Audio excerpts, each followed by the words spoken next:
Assalamualaikum. Before we go deeper into this topic about the carbon recovery from biomass in fluidized bed, I want to share with you about the introduction, how the process and what is the benefit we can get from from this carbon recovery in biomass in a fluidized bed.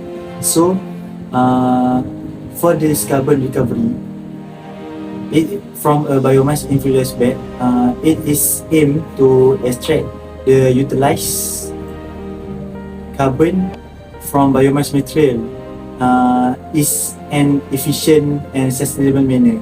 So biomass, we know that biomass is contain culture residue like wood chip, energy crops that contain the culture, and we use the nature for this carbon recovery. So from this carbon recovery from a biomass bed, we can know that biomass can also give us to save the world in a greener future, because we can reduce the product of chemical like oil, like the chemical process. So from we exchange the chemical process with the biomass, like the nature residue. So it also can improve the soil quality, while bio oil can be used as a renewable fuel or for making the others sustain. So during the process, it also the biomass is also exposed to control the oxygen level, and which lead to the release of volatile component such as gases and water. We call it water vapors. That is DFB gasification. So this can also help us to cleaning the world and be the greener future. Assalamualaikum warahmatullahi wabarakatuh. And now I would like to present about the flowchart of the process. This is flowchart of the process where the carbon recovery from the biomass in the fluidized bed. Now I will tell you all the function in this flowchart. There are 4 sections, and the first section is dual fluidized bed gasification section. In this section, it has 2 containers, which is combustor container and gasifier container. Combustor container will burning the char produced by the gasifier with the presence of the oxygen. Flue gas will exit from the combustor, and it also transfers to the heat to the gasifier. Next, it is gasifier container. It will produce char and raw gas or syngas by converting the fuel into fuel gases with the presence of heat and steam. Next is gas cleaning section. This section also has 2 containers, which is filter container and tar separation container. Filter container will filter the raw gas produced from the gasifier and produce the fly ash. This fly ash will be fed to the combustor. Tar separation container will separate the product with a mixture of RME and produce tar and RME. This product also will be fed to the combustor. Next is upgrading section.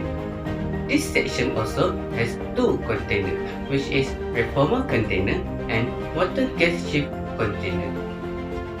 Reformer container will reform the gas with the presence of cold gas and steam. Water gas shift container will adjust the ratio of the composition of gas to get the desired gas. Next is carbon dioxide separation. This container will separate the carbon dioxide from the product, whether the product is flue gas or syngas. Lastly, it is a synthesis section. This section will synthesis of the desired product above the atmospheric pressure. On the next part, we will discuss about the process of carbon recovery from biomass, which will undergo several sections before the product will be produced. These sections including DFB gasification section, gas cleaning section, upgrading section, and lastly, synthesis section. As the initiating, the steam and biomass will be inserted into the gasifier section, which will produce coal that will be transferred into the combustor and raw gas as the raw product. The coal produced then will be burned in the presence of oxygen in the combustor to produce energy in terms of heat and be used for production of the raw gas in the gasifier. The combustor will also produce flue gas that can be used again in the combustor as a fuel before going into the CO2 separation process. On the next part, the produced raw gas then will enter the gas cleaning chamber, which contain filter and tar separation section. The raw gas will enter filter section producing fly ash as the byproduct and syngas as the main product, which will then enter the tar separation section. These fly ashes will then be used in the combustor if there were lack of energy produced from burning of coal. In the tar separation chamber, which were used to separate tar from the gas, the certain amount of RME were used to react with the gas, which will then produce a mixture of tar and RME byproduct and syngas as the main product, which will then enter the upgrading section. Tar and RME produced can be used as a fuel if there was shortage of energy in the combustion process, which also can be used to produce electricity for the reformer in case of lack of electrical energy. As the syngas enter the upgrading chamber, it will undergo two processes known as reformer and WGS. As the gas enter the reformer, conversion of process occurs, which will function in producing H2 and CO from the hydrocarbon, which will make the composition of the product produced only contains these two compounds.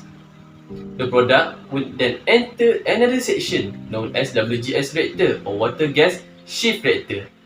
It was used to adjust the ratio of CO2 produced depending on our desired product. The syngas then will flow out of the upgrading chamber to undergo one last process before the product will be synthesis, which is CO2 separation that will make all the CO2 product will leave the syngas. And on the final chamber, which is the synthesis chamber, the syngas will then flow into and will be converted into our desired product, which is in our case, carbon as our final and our desired product. There were several issues relating to the dual fluidized bed DFB machine, which are highly cost, less efficient, and complex setup. DFB is a machine that mostly relies on combustion process and needs a huge quantity of energy and fuel to maximize the product. As example, 0.7 megajoule per kilogram O2, which is 200 kilowatt-hour per ton, was the amount of the electrical energy that required to complete the process. When highly energy used, greater amount of fuel is needed even the yield of the product in quite small quantities. The fuel can be obtained by buying from the fuel supplier in a tremendous amount and mostly expensive for all types of fuel. Then, the high cost of maintenance because certain components in the machine have short lifespan. Some of them are affordable but mostly are heavily in price and need to be replaced immediately to avoid severe damage to the machine. That shows how costly this machine is to get the product. It should be understood and considered when it comes to the combustion process. This means that the production of byproducts must occur even in small quantities. For example, flue gas, flying ash, and tar.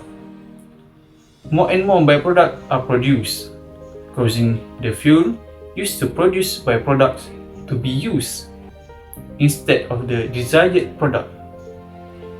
This also causes a loss of fuel and energy used in carrying out the process, because only a small amount of the desired product is produced. With that, this machine is less efficient based on the reason that have been stated. And an efficient machine refers to a machine that maximizes the product produced despite saving in terms of fuel and energy use. Finally, the complex system has become the last issue for this machine because it will lead to other problems. This machine is divided into 4 parts, which are the FV gasification section, gas cleaning section, gas upgrading section, and synthesis section. When there is damage to one of those parts, it will necessarily affect the process, or the process needs to be delayed for the repair work to be carried out. This will waste time and reduce the productivity of the machine. In addition, skilled workers and enough are required to make the process run smoothly. This is because a certain number of workers are required to monitor to ensure that no problems occur throughout the process, and if there is a lack of one worker, the damage that occurs may not be noticed. Unskilled workers can also disrupt the process if they make a mistake in operating the machine or the quantity of material used. Therefore, the use of simpler machines is more useful and can avoid this kind of thing from happening. Problem must have a solution. For this case, we found the best way to obtain carbon from biomass, which is enzymatic hydrolysis of starch from microalgae. Enzymatic hydrolysis of starch requires the activity of several enzymes, such as alpha amylase, beta amylase, isoamylase, and glucoamylase. The enzymatic hydrolysis of starch is carried out at elevated temperature, and it is divided into 3 steps, which are starch gelatinization, liquefaction, and saccharification. Starch gelatinization and liquefaction involve breaking down of starch granules into gelatinous suspension at 105 degrees Celsius, followed by the converting of gelatinous starch into oligosaccharide at 95 degrees Celsius by using thermostable alpha amylase as the enzyme. Saccharification is the conversion process of oligosaccharide into primary glucose. Thus, we obtain carbon in terms of glucose. The enzymatic hydrolysis of starch is the best way to obtain carbon from biomass. This is because the enzymatic hydrolysis of starch is a low energy and low temperature process. Compared to dual fluidized bed, enzymatic hydrolysis of starch only need 105 degrees Celsius to complete the reaction, while dual fluidized bed technique need 800 degrees Celsius to complete the reaction. In addition, enzymatic hydrolysis of starch produce high yield of the main product, which is glucose, and only low yield of byproducts such as maltose, while dual fluidized bed technique produce high yield of the main product, which is carbon, and also produce high yield of the byproduct such as tar. Why do we use microalgae as the biomass source? This is because microalgae serve as non-food feedstock, which does not compromises our food security. In addition, microalgae grow in aquatic habitat and thereby do not compete with food crops on agricultural land and do not cause deforestation and do not pollute our environment.